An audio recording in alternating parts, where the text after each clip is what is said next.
Assalamualaikum warahmatullahi wabarakatuh. Bismillahirrahmanirrahim. Alhamdulillahirabbil alamin.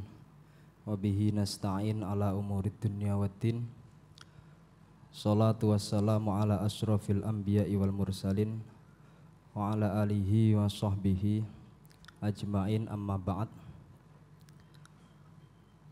Para masyayikh, para alim ulama ingkang kawula hormati saha kawula takdimi, ingkang boten saged kawula sebat setunggal-setunggalipun tanpa mengurangi rasa hormat kawula. Mata'anallahu bituli hayatihim wa razzaqana wa iyyahum as-sihah wal afiyah, amin Allahumma amin. Pertama-tama kawula badhe memperkenalkan diri terlebih dahulu, amargi saestu kula niki asline tiyang ingkang rada asing teng mriki nggih.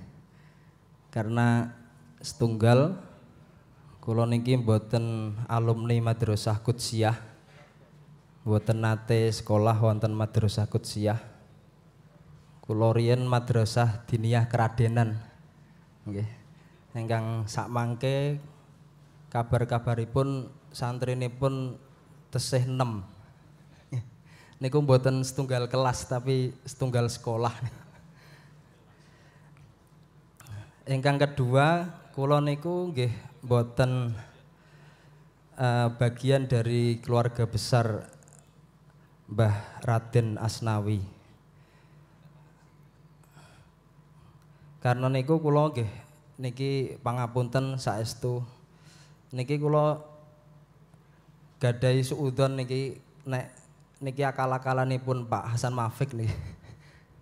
Kok saged kula diparingi tugas teng mriki niki. Tapi mboten napa-napa kula remen saestu keranten teng majelis ingkang kula yakini berkah menika kawula saged istifadah, saged ngalap berkah, ugi saged tholabul ilmi wonten tenggene majelis wonten sore punika. Langsung kemawon nggih, kagem efisiensi waktu, dados sebagaimana yang telah dijelaskan oleh Bapak moderator wau, bilih kitab ingkang dibahas inggih punika kitab karanganipun Mbah Raden Muhammad Asnawi. Kula meyakini kalau kitab niku betul-betul karangan beliau, karena teng manuskripipun di sampulnya tertera tulisan kedue Muhammad Asnawi Kampung Bendan. Dados niki nek cara teng usul fikih dilalae sampun dalalah ingkang nas, mboten dohir. Kedue Muhammad Asnawi Kampung Bendan niki layah tamilut takwil. Dados niki kita yakini sedanten bilih kitab menika betul-betul karyanipun Mbah Raden Muhammad Asnawi. Sakmangke manuskrip niki wonten teng gene Pondok Bendan. Wonten teng Pondok Bendan. Dan menurut penelitian rencang-rencang wonten teng Turos niku manuskrip menika betul-betul tulisan asli Mbah Asnawi. Buktinipun apa? Inggih punika khas tulisan beliau niku. Beliau memiliki ciri khas dalam menulis, seperti contoh ketika beliau menulis lam alif niku boten kados biasane lam terus alif ngoten, tapi lame melungker. Nah, ngoten. Dan tulisan niku persis dengan tulisan Mbah Raden Asnawi tentang syair yang ditujukan kepada Mbah Hasyim Asy'ari. Niku tulisannya sangat mirip dengan tulisan kitab pelanggarane salat niki. Sehingga kita menyimpulkan kalau kitab punika betul-betul manuskrip punika betul-betul tulisan asli Mbah Raden Asnawi.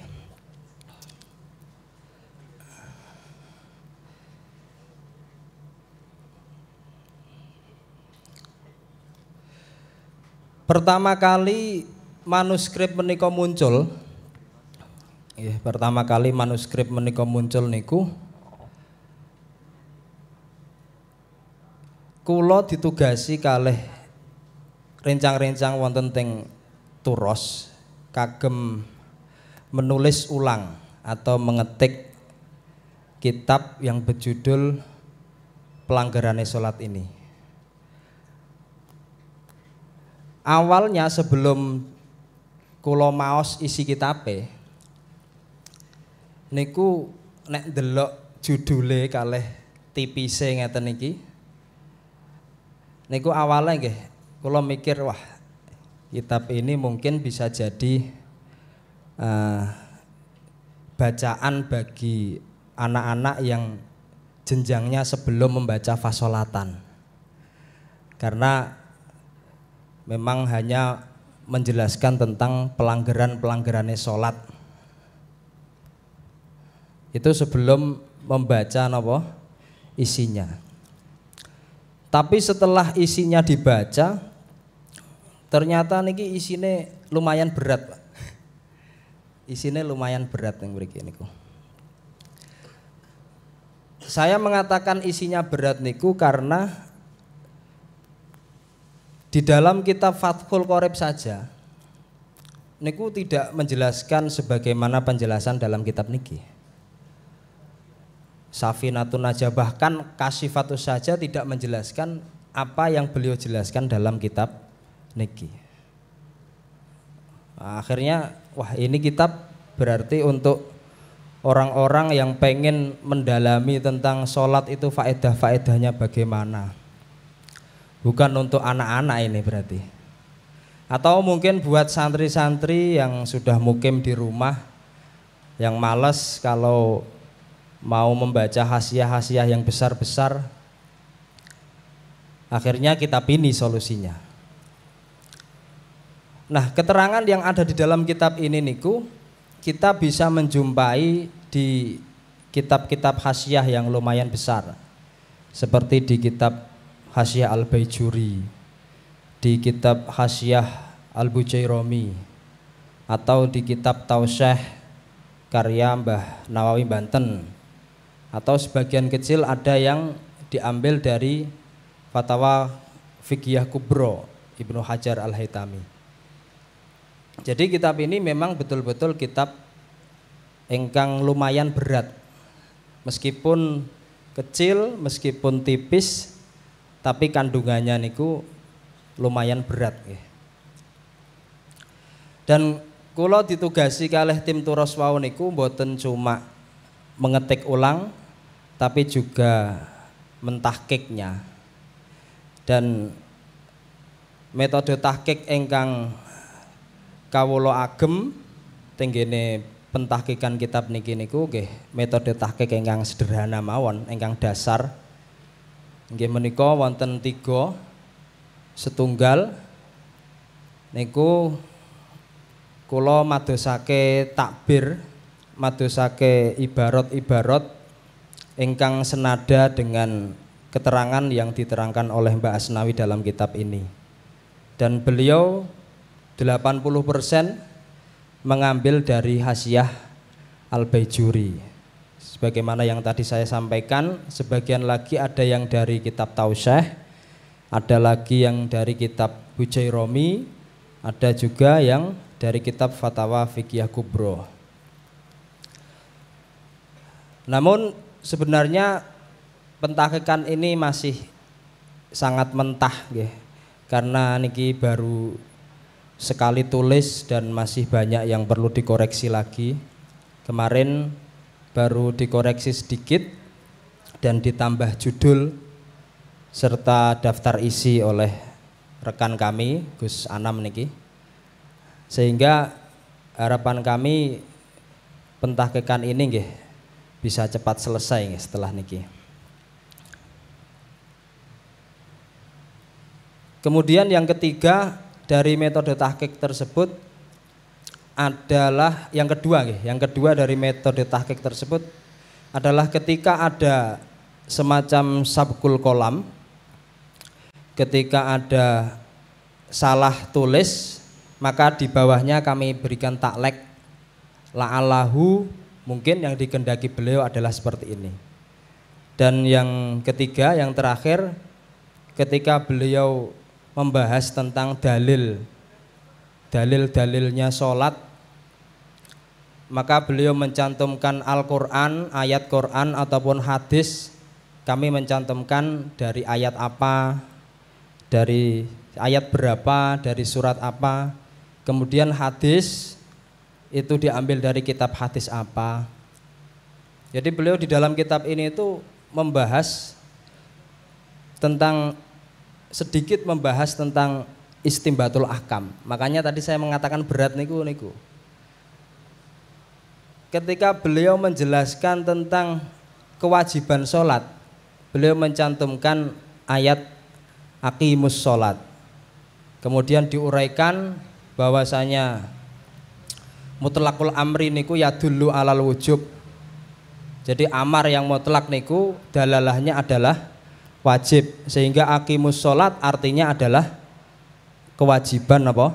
Sholat. Kemudian ketika beliau menjelaskan tentang sholat maktubah, sholat ada waktu 5 itu, beliau mengambil dari hadisnya Nabi ketika Isra Mi'raj. Dan masih banyak lagi lah pembahasan-pembahasan yang agak jelimet dalam kitab niki. Beliau juga membahas tentang faedah rokaat di dalam sholat. Kenapa dalam sholat itu ada yang 2 rokaat? Kenapa ada yang 3 rokaat? Dan kenapa ada yang 4 rokaat? Itu beliau menerangkan bahwasanya sayapnya malaikat itu ada yang 2, ada yang 3, dan juga ada yang 4. Sehingga fungsi sayap itu malaikat untuk terbang menuju tempat yang tinggi. Beliau memperumpamakan orang itu ketika sholat sama dengan malaikat yang terbang. Sehingga orang mukmin yang sholat itu bisa mendapatkan derajat yang tinggi di sisi Allah Subhanahu wa ta'ala.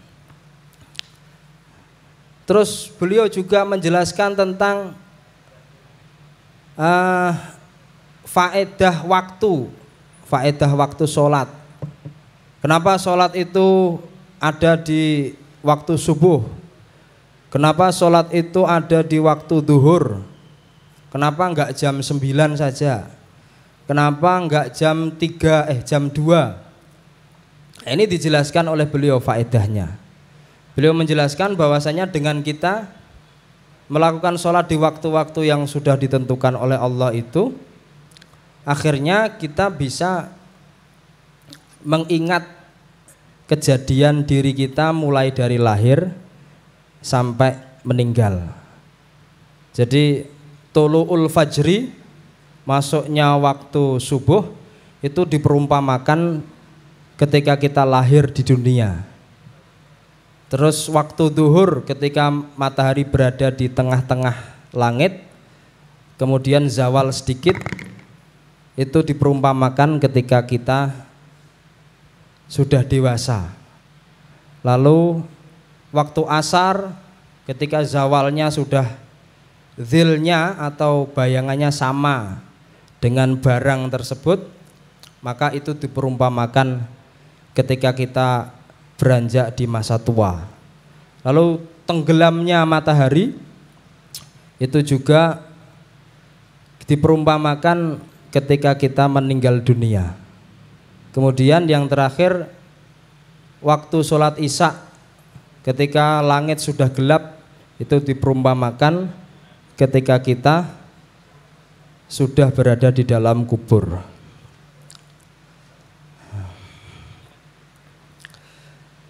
Kemudian gaya penulisan Mbah Asnawi niki ingkang menurut kula pribadi niki kula betul-betul merasa mendapatkan ilmu nggih sing luar biasa niki. Jadi beliau niku termasuk sosok masyayikh, sosok kiai ingkang kaya akan bahasa. Bahasane niku bahasa kuno. Kunone kuno nemen kok. Mungkin sekarang niku sampun mboten dipakai bahasanya.